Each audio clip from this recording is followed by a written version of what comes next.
یہ گلاب لے لیں، یہ میں نے آپ کے لیے ہی لیے تھے۔ اس نے بکے آگے بڑھایا۔ میرے لیے؟ اسے تحیر سے باسل جہانگیر کے چہرے پر نظر ڈالی۔ اس کی ہیٹروکرومیٹک آنکھیں دیکھتی وہ نگاہیں نہ پھیر سکی۔ وہ مزید کہہ رہا تھا، منزل پر پہنچ کر آپ مجھے یہ پھول واپس کر دیجیے گا۔ وہ کہتا اسے وہ سیاہ پھولوں کا بکے تھمایا۔ وہ اس کی بات سمجھ نہیں سکی اور وہ پلٹ گیا۔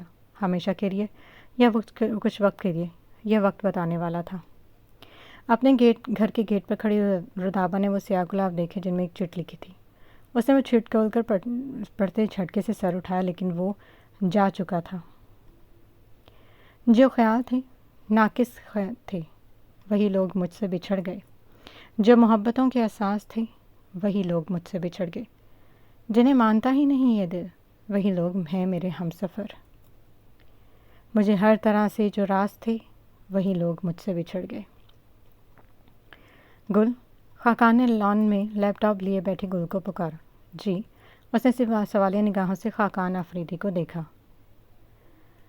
میں مارکیٹ جا رہا ہوں، تم چلو گی؟ وہ عموماً کبھی ایسا سوال نہیں کرتا تھا، لیکن آج اس کے سوال پر وہ پہلی بار چونکی، پھر مان گئی۔ میں لیپ ٹاپ رکھ کر چادر لے آؤں، یہ کہتی وہ اندر بڑھ گئی۔ کچھ دیر بعد واپس آئی تو خاقان گاڑی پورٹ سے نکال چکا تھا۔ اسے قریب آتا دیکھ کر وہ آنکھوں پر سن گلاسز لگائے۔ آپ کو مارکیٹ سے کیا لینا ہے؟ اس نے سوال کیا۔ خاقان جو مصروف سا ڈرائیو کر رہا تھا ایک نظر دیکھتا پھر سڑک پر نظریں جما دی۔ کچھ ضروری سامان، وہ بس یہی کہہ سکا۔ گل سر ہلا دیا۔ تقریباً 20 منٹ کے سفر کے بعد وہ لوگ مارکیٹ پہنچ چکے تھے۔ اس نے اترتے اپنے چہرے پر نقاب درست کیا۔ خاقان گاڑی لاک کرتا اس کی جانب بڑھا تو وہ اس کو اپنے ساتھ لی اندر کی جانب بڑھ گئی۔ مجھے چوڑیاں لینی ہیں، اچانک اس نے خاقان کو پکارتے کہا۔ تو لے لیں، منع کس نے کی ہے؟ وہ اس کی نقاب سے جھانکتی آنکھوں کو دیکھتا کہہ رہا تھا۔ گر نے سر ہلا دیا۔ آپ میرے ساتھ یہاں پر رکیں، اس نے کہتے چوڑیوں کی دکان کی جانب قدم بڑھائے۔ میرے رکنے سے کیا ہوگا؟ وہ دکان کے دروازے پر کھڑا کہہ رہا تھا۔ گل جو اندر جا رہی تھی رک گئی، پھر پلٹی۔ میں گم نہیں ہوں گی، یہ کہتے وہ اندر چلی گئی۔ خاقان کے لب بھینچ گئے، وہ مسکرا نہیں سکا تھا۔ اس نے فون پاکٹ سے نکالتے کسی کو پیغام بھیجا اور پھر دکان کے دروازے کے باہر پاس کی جانب کھڑا ہو گیا۔ کچھ دیر بعد سامنے سے کوئی آتا دکھائی دیا۔ اس کا دل بے اختیار دھڑکا۔ کچھ غلط کرنے کا احساس شدت سے ہوا، لیکن پھر وہ دل کی پکار نظر انداز کر گیا۔ وہ اب چلتا ہوا خاقان کے پاس آ چکا تھا۔ آخر تم نے میری امید کو غلط ثابت کر ہی دیا خاقان آفریدی۔ بلیک شرٹ اور گرے پینٹ پہلے ہلکے براؤن بالوں کو بے پرواہی سے ماتھے پر بکھرائے اسے آنکھوں والا شخص اندر چوڑیاں کلائی پر پہنتی چیک کرتی لڑکی کو دیکھتا قدم اس کے خاقان کے کندھے پر ذرا سی تھپکی دے کر اندر بڑھ گیا۔ پیچھے خاقان 2 پل وہیں رکا رہا، پھر گاڑی جہاں پارک کی تھی وہاں پلٹ گیا۔ اب اس کا یہاں پر کوئی کام نہیں تھا۔ آپ کی کلائی پر گہرے رنگ کی چوڑیاں اچھی لگیں گی، اسے اپنے بہت قریب سے آواز سنائی دی۔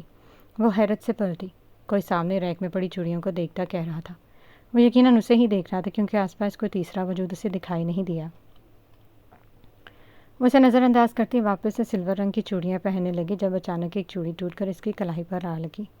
اس نے لب زور سے بھینچتے باقی چوڑیاں اتار دیں۔ ساتھ کھڑا شخص اس کی جانب پلٹا۔ اب وہ کھڑا اپنی پاکٹ سے رومال نکال کر اس کی کلائی پر باندھ رہا تھا۔ گل بہار نے ہاتھ چھڑوانا چاہا لیکن نہیں چھڑوا سکی۔ آپ کو چوٹ لگی ہے؟ وہ شخص اس کے چیرے ہوئے چہرے پر نظر ڈالتا بولا جو کہ نقاب میں تھا۔ گل نے تیزی سے اپنے ایک ہاتھ سے چادر ٹھیک کی، پھر 2 قدم پیچھے ہو گئی۔ وہ پھر سے چوڑیاں دیکھنے لگی، لیکن اب وہ پہن کر نہیں دیکھ رہی تھی، بس سائز یا کلر دیکھ کر واپس رکھ دیتی۔ مزید 5 منٹ بعد وہ شخص منا۔ اس کے ہاتھ میں آلیو گرین کلر کی ویلویٹ کی چوڑیاں تھیں۔ وہ ان چوڑیوں کو اس کی جانب بڑھایا۔ یہ آپ کی کلائی میں آرام سے آ جائیں گی، لگیں گی بھی نہیں، وہ کہہ رہا تھا۔ گل نے حیرت سے اسے دیکھا پھر سر نفی میں ہلا دیا۔ اجنبیوں سے میں تحفے نہیں لیتی، میں خود دیکھ لوں گی، یہ کہتی وہ پلٹی، لیکن پھر اس کی پکار پر رک گئی۔ اجنبی ہوتا تو آپ کی کلائی پر یہ نہ باندھتا، اس نے رومال کی جانب اشارہ کیا۔ گل اس سے پہلے کہ اس کے رومال کو اپنی کلائی سے اتارتی وہ اسے روک گیا۔ ٹھیک ہے، تحفہ سمجھ کر نہ لیں، آپ ان چوڑیوں کی پیمنٹ کر دیجیے گا، یہ کہہ کر وہ چوڑیاں پاس گلاس ٹیبل پر رکھتا آگے بڑھ گیا۔ پیچھے گل نے اس اجنبی انسان کی عجیب بات پر سر نفی میں ہلاتے وہ چوڑیاں اٹھائیں۔ یہ کلر اسے اچھا لگا تھا۔ وہ کاؤنٹر کے قریب گئی، بل پے کر کے اس نے قدم باہر کی جانب بڑھا دیے۔ وہ باہر آئی تو خاقان کہیں نہیں تھا۔ اسے اچانک سے خوف محسوس ہوا۔ وہ یہاں اکیلی تھی، یوں بھرے بازار میں اکیلی تھی، لوگ آ جا رہے تھے اور وہ خاقان کو ادھر ادھر تلاش کر رہی تھی۔ جب کسی نے اس کے کندھے پر ہاتھ رکھا تو بری طرح سے ڈرتی پلٹی۔ سامنے خاقان کھڑا تھا، اسے جیسے سکھ کا سانس یاد آیا۔ کہاں جا رہی تھی گل؟ وہ اسے دیکھتے پوچھنے لگا۔ کہیں نہیں، آپ کہاں چلے گئے تھے؟ میں ڈر گئی تھی۔ وہ سر جھکا گئی۔ خاقان کو وہ آج سے 4 سال پہلے بھی گلالہ لگی۔ 1 منٹ تک وہ اس کو دیکھتا رہا۔ آنکھوں کے سامنے پرانے منظر گھومتے لگے تو وہ سر جھٹکتا آگے بڑھ گیا۔ گل بھی اس کے پیچھے چل دی۔ وہ گاڑی سٹارٹ کرتا پارکنگ سے باہر آیا تو جلدی سے دروازہ کھولتی بیٹھی۔ کچھ ہی دیر بعد گاڑی مین سڑک پر آ چکی تھی۔ گل نے سڑک پر ڈھونڈتے منظر دیکھے اور پھر وہ منظر یاد آیا جسے تقریباً 4 سال پہلے کا منظر۔ گلالہ کا نروس بریک ڈاؤن ہوا تھا اور وہ ہاسپٹل میں ایڈمٹ تھی۔ گھر والوں میں سے کوئی نہیں جانتا تھا کہ اس رات گھر میں ان لوگوں کی غیر موجودگی میں ایسا کیا ہوا تھا کہ وہ اس حالت میں پہنچ چکی تھی۔ 2 دن بعد اسے ہوش آیا تھا، لیکن وہ کچھ بتانے کے قابل نہیں تھی۔ وہ ڈری ہوئی تھی۔ وہ تھوڑی دیر ہوش میں رہتی، پھر غنودگی میں چلی جاتی۔ اس کی حالت عجیب ہو گئی تھی۔ وہ خود بھی نہیں سمجھ پا رہی تھی کہ ایسا کیوں ہو رہا ہے۔ باقی سب فکر مند اور پریشان تھے۔ اس رات سب اس کے پاس کمرے میں موجود تھے۔ براق، ندا، ناصر جہانگیر، امن، شمروز اور باسل۔ جب اچانک براق کو کسی کی کالر اٹھ کر باہر چلا گیا۔ کچھ دیر بعد واپس آیا تو اس کے چہرے کا رنگ اڑا ہوا تھا۔ وہ ناصر جہانگیر کو باہر آنے کا کہتا پھر واپس چلا گیا۔ ناصر جہانگیر نے ندا جہانگیر سے بھی اٹھنے کا کہتے باہر کی جانب قدم بڑھا دیے۔ امن، شمروز اور باسل گلالہ کے ساتھ باتوں میں مصروف تھے۔ ان میں سے کسی نے بڑے تینوں کا یوں اچانک اٹھ کر باہر چلے جانا نوٹ نہیں کیا تھا، لیکن گل دیکھ چکی تھی۔ اسے عجیب سا خوف ہوا۔ ایسا کیا تھا جو وہ لوگ باہر چلے گئے تھے؟ باہر ندا جہانگیر بینچ پر پریشانی سے بیٹھی تھی۔ ناصر جہانگیر اور براق ڈاکٹر سے بات کر رہے تھے۔ کافی دیر تک وہ ڈاکٹر سے بحث کرتے رہے، پھر پلٹ گئے۔ کیا کہا ڈاکٹر نے؟ ندا تیزی سے کھڑی ہوتی براق کا بازو تھامتی پوچھنے لگی۔ باسل نے ایک نظر ناصر جہانگیر کو دیکھا تو وہ سمجھتے سر ہلا اور وہ ندا جہانگیر کو بتا رہے تھے جو بات ڈاکٹر نے انہیں بتائی تھی۔ ڈاکٹرز کا کہنا ہے ایسے پیشنٹس کو اس کی ذہنی حالت کے بارے میں بتانا اسے موت کے منہ میں ڈالنے کے مترادف ہے۔ ہمیں اس پہ ہاسپٹل میں ہی ایڈمٹ رکھنا پڑے گا جب تک وہ بالکل دماغی طور پر ٹھیک نہیں ہو جاتی، اور یہ بات اس سے بھی چھپانی ہوگی کہ اس کا دماغی توازن بری طرح سے بگڑ جاتا ہے۔ اگر کچھ عرصہ وہ اسی طرح سے رہی تو پاگل ہو سکتی ہے، پھر اسے اسائلم میں رکھنے کے آرڈرز آ جائیں گے۔ وہ یہ کہہ کر چپ ہو چکے تھے۔ ندا جہانگیر کا براق ہاتھ تھاما ہوا ہاتھ گر گیا۔ وہ سرنفی میں ہلاتی ان دونوں کے چہرے کو دیکھ رہی تھی۔ یہ جھوٹ ہے۔ ایک حادثہ کیسے دماغی طور پر پاگل کر سکتا ہے؟ یہ کیسے ممکن ہے؟ وہ اتنی کمزور نہیں ہے، میری بیٹی اتنی کمزور نہیں ہے۔ براق، وہ چلائی تھی۔ براق نے انہیں کندھے سے تھام لیا۔ آپ پریشان نہیں ہو پھپھو، ہم سب ساتھ ہیں، سب ٹھیک ہو جائے گا۔ وہ ٹھیک ہو جائے گی، ہم اسے کہیں نہیں جانے دیں گے۔ وہ ان کے ماتھے کو چومتا یقین دلا رہا تھا، لیکن ندا جہانگیر مسلسل رو رہی تھی۔ آج باسل جہانگیر کی لندن کی فلائٹ تھی۔ وہ لوگ ایئرپورٹ آ چکے تھے۔ فلائٹ کا ٹائم ہوا تو سب سے ملتا ایک الوداعی نظر ان پر ڈال کر آگے بڑھ گیا۔ اس کے چاروں دوست بھی آئے تھے۔ اس کا یوں اچانک چلے جانے کا سن کر سب کی آنکھیں نم تھیں۔ براق آخری وقت تک اس کی پشت کو دیکھتا رہا۔ اس کا دل ہول رہا تھا، ایک بے چینی دل میں موجود تھی۔ دل و دماغ عجیب کشمکش میں تھے۔ پھر وہ پلٹ گیا اور براق کی آنکھ سے ایک قطرہ پھسلتا داڑھی میں جذب ہو گیا۔ میں جانتا ہوں تم جب واپس آؤ گے مجھ سے نفرت کرو گے، لیکن میں بس تمہیں تکلیف میں نہیں دیکھنا چاہتا، اس تکلیف میں جو میں 5 سال سے سہ رہا ہوں۔ امید ہے جب تم لوٹو تو شاید وہ تمہارے ذہن سے نکل جائے۔ وہ باسل سے دل ہی دل میں کہتا ندا جہانگیر کا ہاتھ تھامے آگے بڑھ گیا۔ کچھ وقت پہلے اسے علم ہوا تھا کہ رودابا کی شادی اس کے پھپھو کے بیٹے سے طے ہے، اور وہ جانتا تھا کہ باسل کا رودابا سے ضرور کوئی نہ کوئی تعلق ہے، لیکن محبت ہے، یہ بات اسے تب معلوم ہوئی جب اس نے رودابا کے لیے اپنے بھائی کو بریسلیٹ آرڈر کرتے دیکھا۔ باسل کسی کو تحفہ نہیں دیتا تھا سوائے بہت خاص لوگوں کے۔ اس کی زندگی میں خاص لوگ تو ندا جہانگیر اس کی ماں کی جگہ اور براق اس کا بھائی تھا، یا ناصر جہانگیر۔ اس نے کسی لڑکی کے لیے اتنا قیمتی تحفہ کیوں منگوایا؟ پھر وہ کوئی عام لڑکی تو نہیں ہو سکتی، اور براق نے اس پر نظر رکھنی شروع کروا دی۔ اس کا بھائی اس لڑکی کے لیے 3 دفعہ فلاور شاپ پر جا چکا تھا اور وہ اس کی حفاظت کو لے کر پریشان تھا۔ وہ ہمیشہ رودابا کے گھر کے ایریا کی جانب زیادہ پایا جاتا تھا۔ یہ سب کچھ سن کر اس نے محسوس کیا کہ پانی سر سے گزر چکا ہے۔ اگلے دن وہ جمشید رضا سے ملنے ان کے آفس چلا گیا۔ اس نے بہت آرام سے ان سے باسل اور رودابا کے رشتے کی بات کی، یہ جانتے ہوئے بھی کہ ان کی بیٹی کی شادی اگلے ماہ ہے۔ وہ ان سے ان کی بیٹی کا رشتہ اپنے بھائی کے لیے مانگ رہا تھا۔ جمشید رضا نے کچھ دیر خاموش رہنے کے بعد آہستہ سے انکار کر دیا۔ شادی کے کارڈز بڑھ چکے تھے، ساری تیاریاں مکمل تھیں، تو پھر وہ ایسا کوئی قدم کیوں اٹھاتے؟ یہ ان کی عزت کا سوال تھا جس کا جواب وہ نہیں دے سکتے تھے، اور براق سمجھ گیا کہ اب ہاں ہونا ممکن نہیں۔